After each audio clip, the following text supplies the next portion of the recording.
ध्यान ध्यान से समझना है। आज हमारी कैश फ्लो स्टेटमेंट की 7th क्लास है और हमारा टॉपिक चल रहा था calculation of cash flow from operating activities.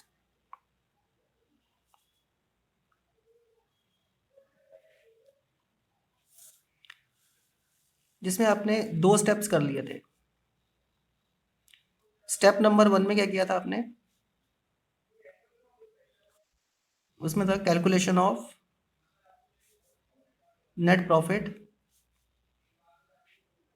Before tax and extra ordinary items, है ना। उसके बाद स्टेप नंबर 2 में क्या किया था? Calculation of operating profit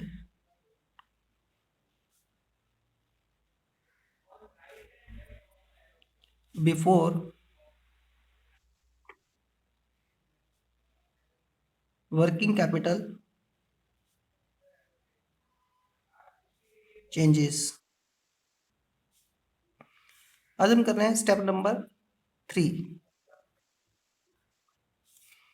step number 3 में हमें कैलकुलेट करना है calculation of net cash flow from operating activities.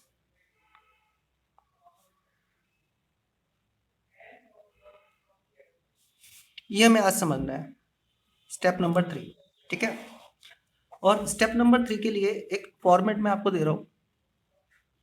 ये फॉर्मेट आप नोट कर लीजिए मेरे साथ साथ।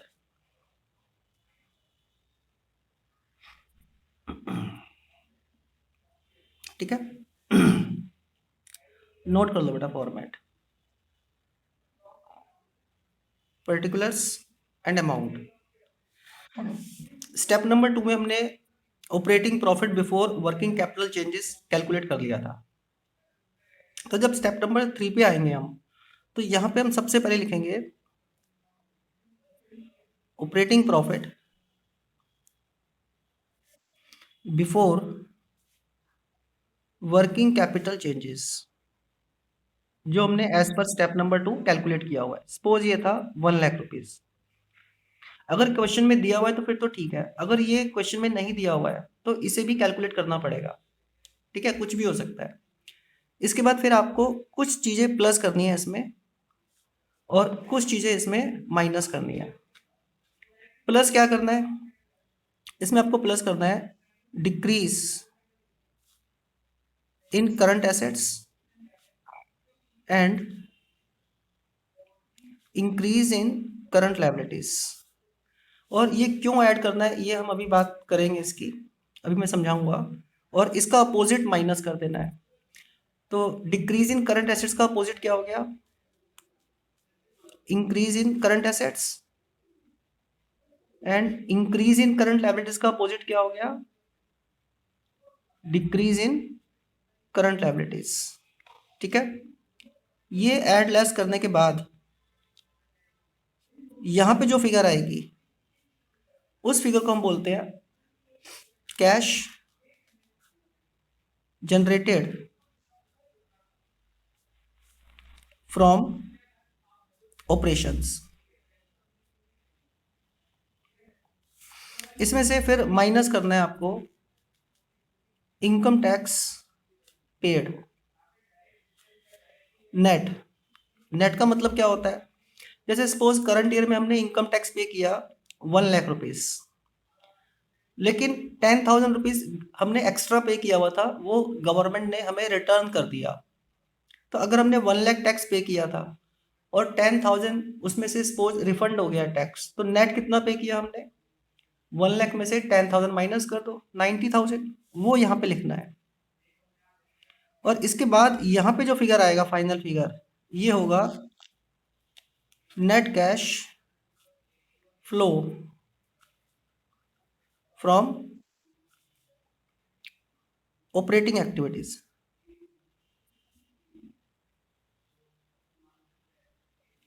क्लियर है? अच्छा, ये ऐड लेस क्यों करने हैं मैं ये भी समझाता हूँ।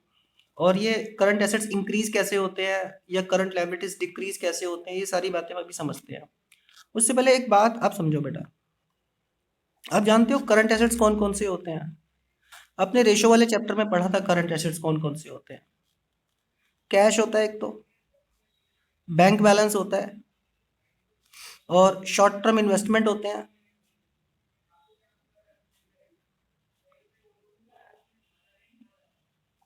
और डेटर्स भी होते हैं, और बिल्स रिसीवेबल होते हैं, और क्या होते हैं, प्रीपेड एक्सपेंस होते हैं,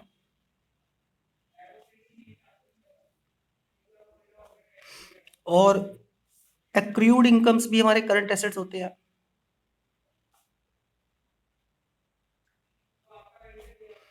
एक्सेट्रा बहुत सारे होते हैं। हाँ, इन्वेंट्री भी होता है, इन्वेंट्री बोल दो या स्टॉक बोल दो, वो भी करंट एसेट्स है।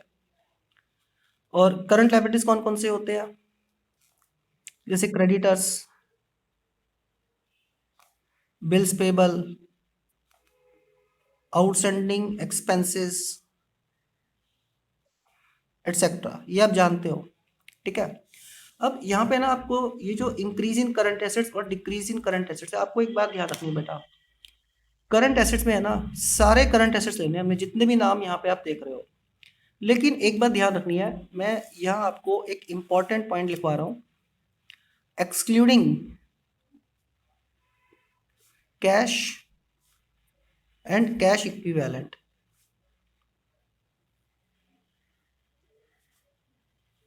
मतलब हमें सारे करंट एसेट्स लेने हैं यहाँ पे, लेकिन एक्सक्लूड रखना है कैश एंड कैश इक्विवेलेंट को। अब कैश एंड कैश इक्विवेलेंट हमारे करंट एसेट्स होते हैं, लेकिन हमें उनको एक्सक्लूड रखना है। क्यों रखना है, उसका रीजन क्या है? तो वो उसका ना एक रीजन है, लेकिन वो रीजन क्या है हम अभी उसको नहीं समझ सकते। जब ये चैप्टर लास्ट में पहुंच जाएगा ना, हमारा आगे बढ़ेगा, तब हम समझेंगे कि कैश एंड कैश इक्विवेलेंट को यहाँ पे करंट एसेट से एक्सक्लूड क्यों रखा जा रहा है। ठीक है, अभी ब्रीफ में समझ लेते हैं कि ऐसा अकाउंटिंग स्टैंडर्ड नंबर 3 का कहना है। तो हमें सारे करंट एसेट्स लेने हैं यहाँ पे, लेकिन कैश एंड कैश इक्विवेलेंट को यहाँ पे करंट एसेट्स के अंदर एक्सक्लूड रखना है। ठीक है। तो इसका मतलब यहाँ पे आप कौन से नाम देख रहे हो जो कैश एंड कैश इक्विवेलेंट के हैं? एक तो cash, bank balance, short term investments, ये सब क्या है, कैश एंड कैश इक्विवेलेंट। तो हमें इनको एक्सक्लूड रखना है करंट एसेट्स में से। क्लियर है बात? ये नाम एक्सक्लूड हो जाएंगे बेटा। अच्छा, अब एक बात सोचो, मैं आपसे एक बात पूछता हूँ, कोई भी एसेट्स, जैसे सपोज मैंने कहा कि स्टॉक हमारा लास्ट ईयर और करंट ईयर, सपोज 2021 एंड 2020,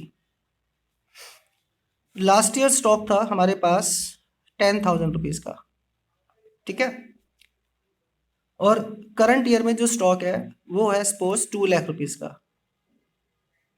तो आप मुझे एक बात बताओ, अगर लास्ट ईयर 10,000 रुपीज का था, अभी 2 लाख रुपीज का हो गया, तो स्टॉक जो कि हमारा करंट एसेट्स है, स्टॉक तो मैंने एग्जांपल लिया है, कोई भी करंट एसेट्स हो सकता है, ये ज्यादा हो गया या कम हो गया बताओ?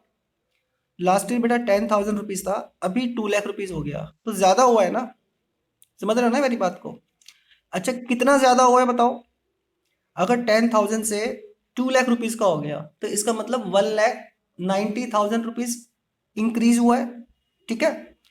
अब आप मुझे बताओ, अगर ये करंट एसेट्स हमारा इंक्रीज हो गया कितने से, 1,90,000 रुपीज से, तो पैसे आए या गए, मतलब कैश आया या गया? सोचो, बताएगा बेटा कोई आंसर आप में से?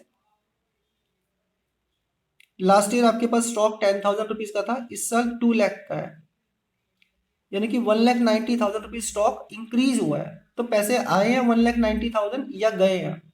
क्या लगता है? अरे कैसे आए बताओ? पिछले साल आप, हाँ, आपके पास 10,000 का, मान लो आप कोई बिजनेस करते हो, आपकी दुकान में केवल 10,000 रुपए का सामान है पिछले साल, इस साल आपकी दुकान में 2 लाख रुपए का सामान है, तो 1,90,000 रुपए का सामान जो बढ़ा, आपने खरीदा होगा ना, और सामान खरीदा है तो पैसे दिए होंगे आपने। समझ रहे हो? तो इसका मतलब 1,90,000 रुपीज कैश गया है हमारे पास से। समझ में आ रही बात मेरी? कैश गया है। तो कोई भी करंट एसेट्स अगर हमारा इंक्रीज होता है तो इसका मतलब है कैश गया है, इंक्रीज इन करंट एसेट्स, तो उसे माइनस कर देंगे क्योंकि यहाँ हमें कैश को देखना है। कोई भी एसेट्स इंक्रीज होगा मतलब कैश गया है। क्लियर? अच्छा, अगर कोई करंट लायबिलिटी डिक्रीज हो गया, मान लो कोई लायबिलिटी था आपके पास, लास्ट ईयर था 5 लाख रुपीज का लायबिलिटीज था, लेकिन इस साल आपका लायबिलिटी कम होकर 1 लाख रुपीज रह गया केवल। ठीक है, तो आप मुझे बताओ, अगर last year liability 5 lakh rupees का था आपका, इस साल केवल 1 लाख रुपीज रह गया, तो 4 लाख रुपीज कम हुआ। और लायबिलिटी कम होने का मतलब क्या है? आपने पेमेंट कर दिया लायबिलिटी की, तभी तो कम होगी ना, तो मतलब पैसे गए हैं, और पैसे गए हैं तो फिर माइनस होगा। शुभम, क्लियर है? ठीक है। अच्छा, इंक्रीज इन करंट एसेट्स अगर हम माइनस कर रहे हैं तो डिक्रीज इन करंट एसेट्स क्या करेंगे फिर बेटा? उसका अपोजिट। ठीक है ना, अगर इसे हमने माइनस किया था इंक्रीज इन करंट एसेट्स को, तो डिक्रीज इन करंट एसेट्स हमें प्लस करना पड़ेगा। और अगर डिक्रीज इन करंट लायबिलिटीज को हमने माइनस किया हुआ है ना, डिक्रीज इन करंट लायबिलिटीज को, तो इंक्रीज इन करंट लायबिलिटीज को हमें क्या करना पड़ेगा? प्लस करना पड़ेगा। क्लियर है बात विशिता? ठीक है बेटा, इतना आप नोट कर लीजिए, फिर हम आगे बढ़ते हैं।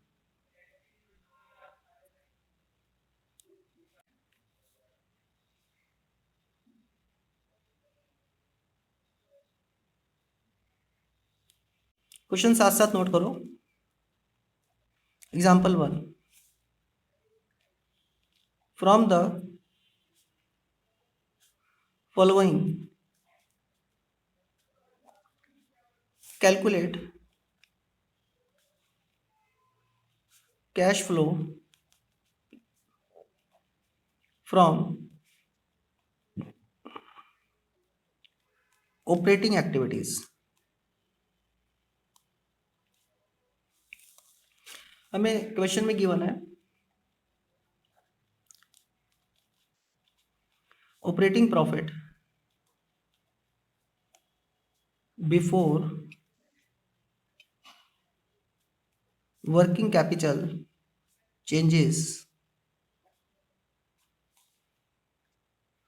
1 लाख रुपीज। और उसके बाद हमें दिया हुआ है सपोज ट्रेड रिसीवेबल्स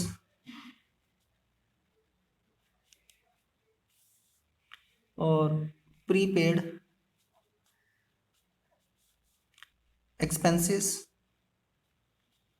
साथ साथ नोट कर लेना। प्रीपेड एक्सपेंसेस, एक्रूड इनकम,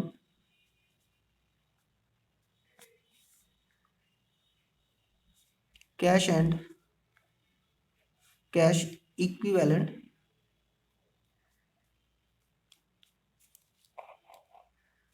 और ट्रेड पेबल,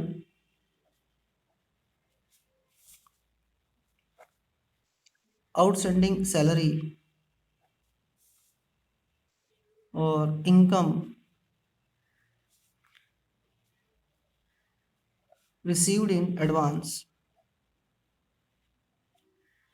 और ये हमें दिया हुआ है 2021 का और 2020 का, मतलब करंट ईयर 21 है और प्रीवियस ईयर है 20। इनके अमाउंट्स दिए हुए हैं। ट्रेड रिसीवेबल लास्ट ईयर था 10,000 रुपीज, करंट ईयर में है 4,000 रुपीज, मतलब कम हो गया। प्रीपेड एक्सपेंस लास्ट ईयर था 2,000 रुपीज, करंट ईयर में 3,000 rupees. Accrued income last year था 12,000 रुपीज, करंट ईयर में 0। Cash and cash equivalent current year में 25,000 रुपीज एंड प्रीवियस ईयर में 20,000 रुपीज। ट्रेड पेबल की बने हमें सपोज 7,000 रुपीज करंट ईयर में, लास्ट ईयर था 11,000 rupees. Outstanding salary last year 20,000 rupees था, करंट ईयर में 25,000 रुपीज है। Income received in advance last year 0 था, करंट ईयर में 15,000 रुपीज़ है। और एक बात और बोल रहे हैं वो, income tax paid during current year यानी कि 2021 रुपीज़ 6,000। ठीक है, इसे हमें सॉल्व करना है। तो देखिए इसको सॉल्व कर रहे हैं हम। सबसे पहले आपको हेडिंग लिखना है, हेडिंग लिखना मस्ट है बेटा। Calculation of net cash flow from operating activities.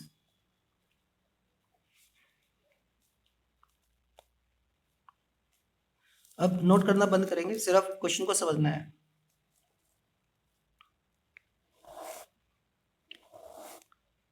Note नहीं करना है, सिर्फ समझना है पहले।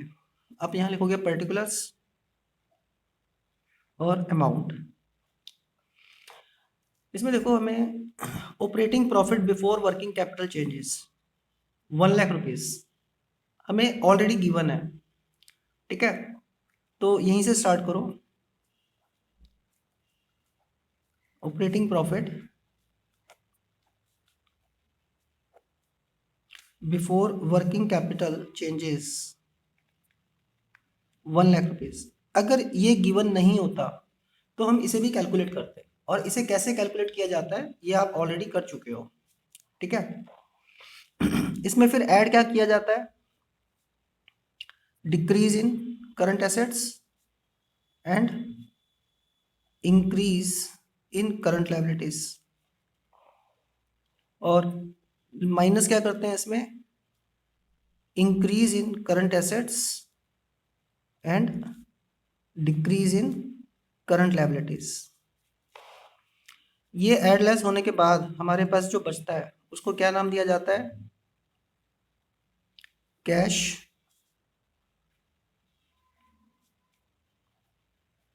Generated from operations. इसमें से फिर माइनस किया जाता है इनकम टैक्स पेड, और माइनस करने के बाद लास्ट में हमारे पास क्या बच जाता है, net cash flow from operating activities, जो हमें कैलकुलेट करना था। इस तरीके से आपको फॉर्मेट पहले से बना लेना है क्वेश्चन के एग्जाम के अंदर। अब देखो यहाँ पे आ जाओ, इधर देखो, ट्रेड रिसीवेबल लास्ट ईयर 10,000 थे, अभी 6,000 के हो गए। क्या मतलब हुआ, 10,000 से सॉरी अभी 4,000 के हो गए। तो ना तो 10,000 आना ना 4,000 आना। आप ये बताओ ये कम कितने हुए हैं, 10,000 थे लास्ट ईयर, अभी करंट ईयर में अगर 4,000 है तो इसका मतलब ये कम हो गए। कितने कम हुए ट्रेड रिसीवेबल, 6,000 रुपीज कम हो गए, है ना। और आप जानते हो ट्रेड रिसीवेबल हमारा एसेट्स है, करंट एसेट्स, और एसेट्स अगर कम हो गया तो इसका मतलब क्या हुआ, पैसे आए हैं या गए हैं। अगर कोई एसेट्स कम हो रहा है हमारा, तब सोचो पैसे आए गए। अच्छा पैसे गए हैं।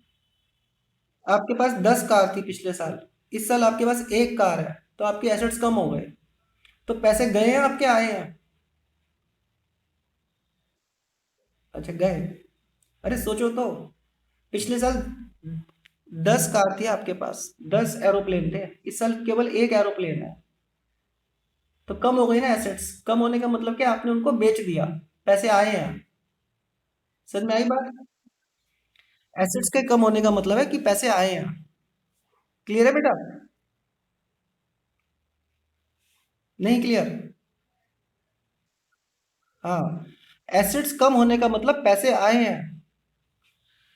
कितने पैसे आए हैं, 6,000, और पैसे आए हैं तो हम प्लस करेंगे। समझ गए, जब भी पैसे आएंगे तो प्लस करेंगे। तो आप यहां लिख दोगे ट्रेड रिसीवेबल,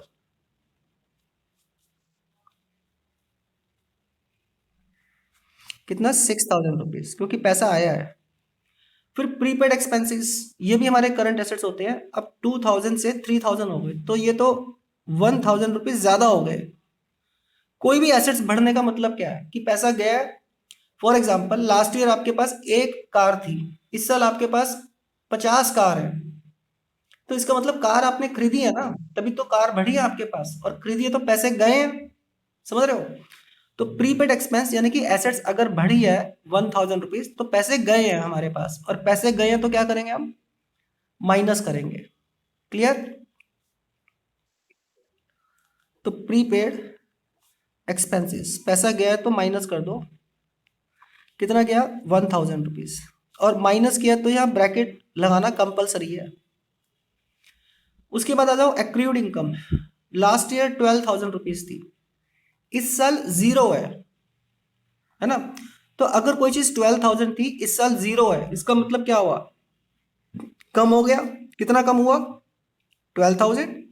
भाई 12,000 था लास्ट ईयर, इस साल कुछ भी नहीं है, जीरो, तो इसका मतलब 12,000 कम हो गया ना। और ये भी क्या है? एक्रूड इनकम हमारी एसेट्स है। और आप जानते हो एसेट्स के कम होने का मतलब है पैसा आना, और पैसा आया है तो आप प्लस करोगे। Accrued income 12,000 rupees. बेटा एक क्वेश्चन आपने ध्यान से समझ लिया तो सारे क्वेश्चन ऐसे ही होने हैं सारे। अच्छा, फिर है कैश एंड कैश इक्विवेलेंट। देखो ये भी करंट एसेट्स तो होता है, लेकिन फॉर्मेट में मैंने आपको समझाया था, यहाँ पे सारे करंट एसेट्स और करंट लायबिलिटीज लिए जाएंगे, लेकिन कैश एंड कैश इक्विवेलेंट यहाँ पे नहीं आता। क्लियर है? तो इसे अभी कंसिडर नहीं किया जाएगा। आगे आ जाओ, ट्रेड पेबल। ये तो थे हमारे एसेट्स, है ना? अब ये हमारे लायबिलिटीज लिखे हैं मैंने। ट्रेड पेबल हमारा करंट लायबिलिटीज है। लास्ट ईयर 11,000 का था, इस साल 7,000 है, इसका मतलब लायबिलिटीज हमारा कम हो गया। कितना कम हुआ लायबिलिटीज? 4,000 रुपीज। लायबिलिटीज कम होने का मतलब क्या है? पैसा आया या गया? सोचो।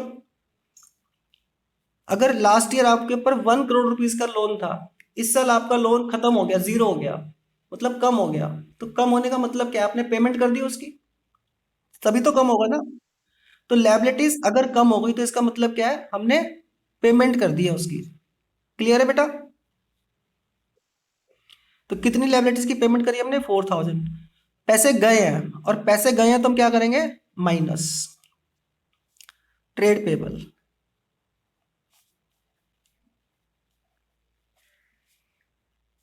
4,000 रुपीज। अगला नाम है आउटस्टैंडिंग सैलरी। ये भी हमारी करंट लायबिलिटीज है। 20,000 से 25,000 हो गई, मतलब लायबिलिटीज इंक्रीज हुई है। लायबिलिटी के इंक्रीज होने का मतलब है कि पैसा आया है, तो प्लस करेंगे। Outstanding salary 5,000 rupees. उसके बाद इनकम रिसीव्ड इन एडवांस, ये भी हमारी लायबिलिटीज होती है, करंट लायबिलिटीज। ये बात आप जानते हो, रेशो में पढ़ा भी था। लास्ट ईयर जीरो था, अभी 15,000 हो गया। तो कोई चीज जीरो से अगर 15,000 हो गई तो वो तो बढ़ी है ना। कितनी बढ़ी है? 15,000 रुपीज। और लायबिलिटीज के बढ़ने का मतलब पैसा आया है। लो मेरी जगह खत्म हो गई, यहाँ मैं क्या करूँ, छोटा छोटा यहाँ लिख देता हूँ। Income received in advance 15,000 rupees. उसके बाद आगे कह रहा है कि इनकम टैक्स पे किया ड्यूरिंग करंट ईयर 6,000 रुपीज। तो जो 6,000 इनकम टैक्स पे किया है उसे तो हम यहाँ पे लिखते हैं ना फॉर्मेट में। देखो इधर पेन देखो मेरा, है ना? तो यहाँ पे हमने पे किया है इनकम टैक्स, तो पैसे तो गए, पैसे गए तो माइनस करेंगे। ठीक है? अब क्या करना है आपको? 1 लाख में ये सारे प्लस और ये माइनस, तो देखो कितना आ गया हमारे पास। कितना हो गया ये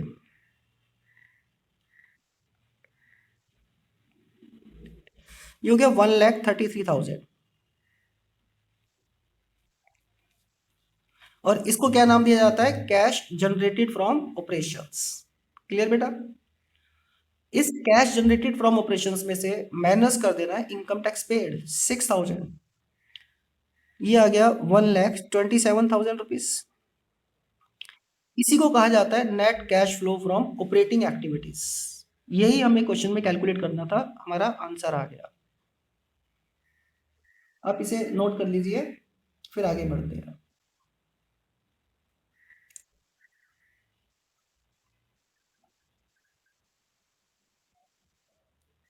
चलिए बेटा, एग्जाम्पल नंबर 2 साथ साथ नोट कर लो।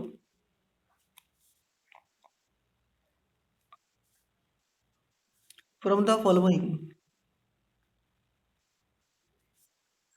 Calculate net cash flow from operating activities. और क्वेश्चन में हमें गिवन है नेट प्रॉफिट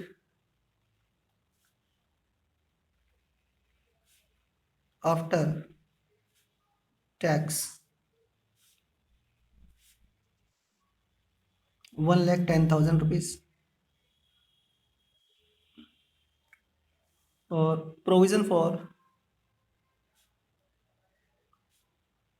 टैक्स मेड, और provision for tax paid,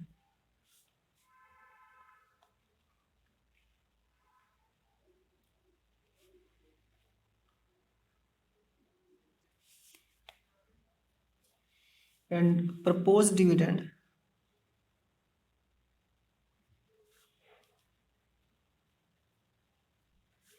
previous year का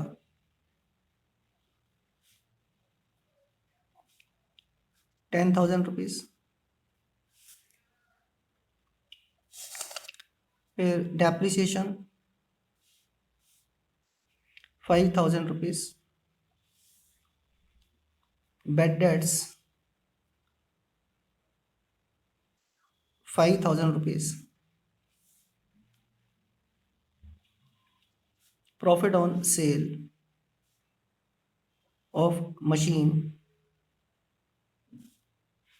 10,000 रुपीज, और इंक्रीज इन डेटर्स 15,000 रुपीज,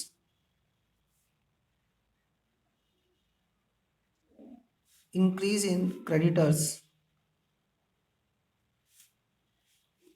ये भी 15,000 रुपीज। ठीक है, अब लिखना बंद करो, इसको सॉल्व करते हैं। देखो इसमें, इस क्वेश्चन में हमें दिया हुआ है नेट प्रॉफिट आफ्टर टैक्स, यानी कि हमें जो स्टार्टिंग पॉइंट होता है cash flow from operating activities निकालने के लिए, क्या था स्टार्टिंग पॉइंट? अभी हमने पढ़ा क्या था, वो था operating profit before working capital changes. ये नहीं दिया हुआ है इस क्वेश्चन में, नहीं दिया है ना, तो इसका मतलब हमें स्टार्टिंग से करना पड़ेगा। और जब स्टार्टिंग से करना है तो कैसे करोगे एग्जाम में? आप पहले हेडिंग लिख लोगे, calculation of cash flow from operating activities,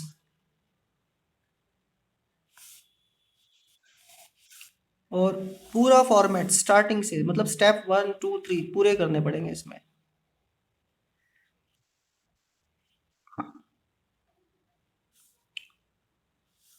सबसे पहले आपको स्टेप 1 क्या निकालना होता था? Net profit before tax and extra ordinary item, ये हम वर्किंग नोट में निकाल लेंगे, वर्किंग नोट। ठीक है, और एक वर्किंग नोट भी साथ साथ बना लो यहाँ पे, calculation of net profit before tax and extra ordinary items, मतलब पहले फॉर्मेट पूरा बना लेना है। अच्छा, ये इसके बाद क्या करते थे हम लिखते थे बेटा adjustments of non cash and non operating items. इसमें डेप्रिसिएशन, बैड डेट्स वगैरह वगैरह आते थे, और ये एडजस्टमेंट्स करने के बाद जो हमारे पास यहाँ पे फिगर आती थी, यहाँ पे जो फिगर आती थी, ये जहाँ पे मेरा पेन है, इसको क्या क्या नाम देते थे हम? ध्यान है बेटा किसी को? इसको हम नाम देते थे ऑपरेटिंग प्रॉफिट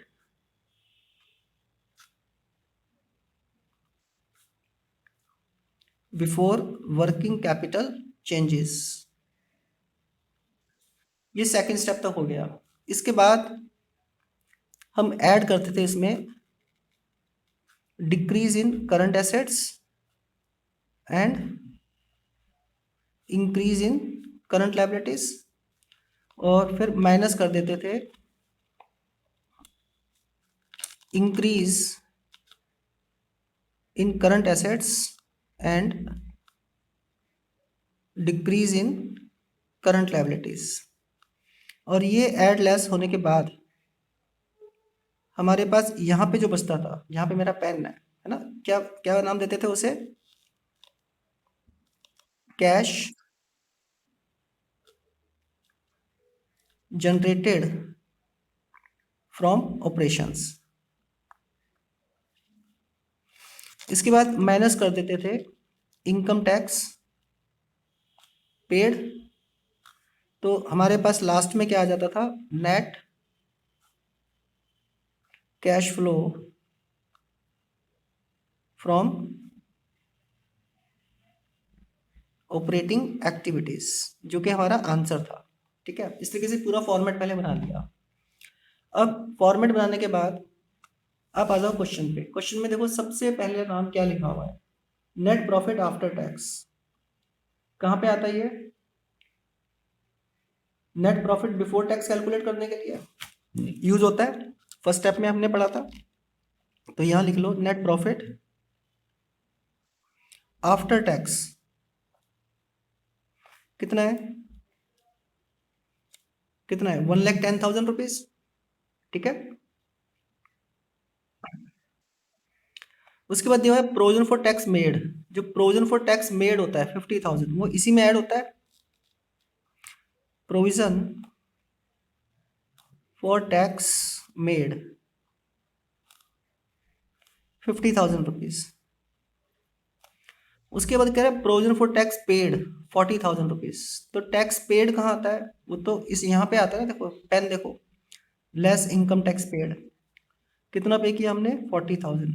फॉर्मेट में लिख दिया, और माइनस करना है तो ब्रैकेट साथ में लगाएंगे। उसके बाद अगला नाम है प्रपोज डिविडेंड प्रीवियस ईयर का 10,000। प्रीवियस ईयर प्रपोज डिविडेंड तो यहीं पे आता है ना, प्रपोज डिविडेंड प्रीवियस ईयर का 10,000 रुपीज। उसके बाद आगे दिया हुआ है डेप्रिसिएशन। डेप्रिसिएशन कहाँ आता है? Adjustments for non cash and non operating में।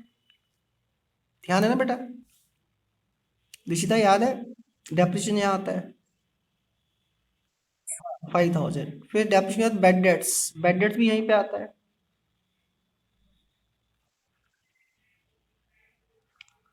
बैड डेट्स के बाद profit on sale of machine 10,000, ये भी यहीं पे आता है। Profit on sale of machine, लेकिन ये प्रॉफिट है तो इसलिए माइनस होगा। लॉस प्लस होते हैं, प्रॉफिट माइनस होते हैं। फिर इंक्रीज इन डेटर्स। डेटर्स तो हमारा करंट एसेट्स है, और करंट एसेट्स, एसेट्स इंक्रीज होने का मतलब पैसे गए हैं हमारे पास। डेटर्स इंक्रीज हो गया कितना? 15,000 रुपीज। फिर कह रहे हैं इंक्रीज इन क्रेडिटर्स, यानी कि लायबिलिटीज बढ़ गई। लायबिलिटीज के बढ़ने का मतलब है कि पैसा आया है,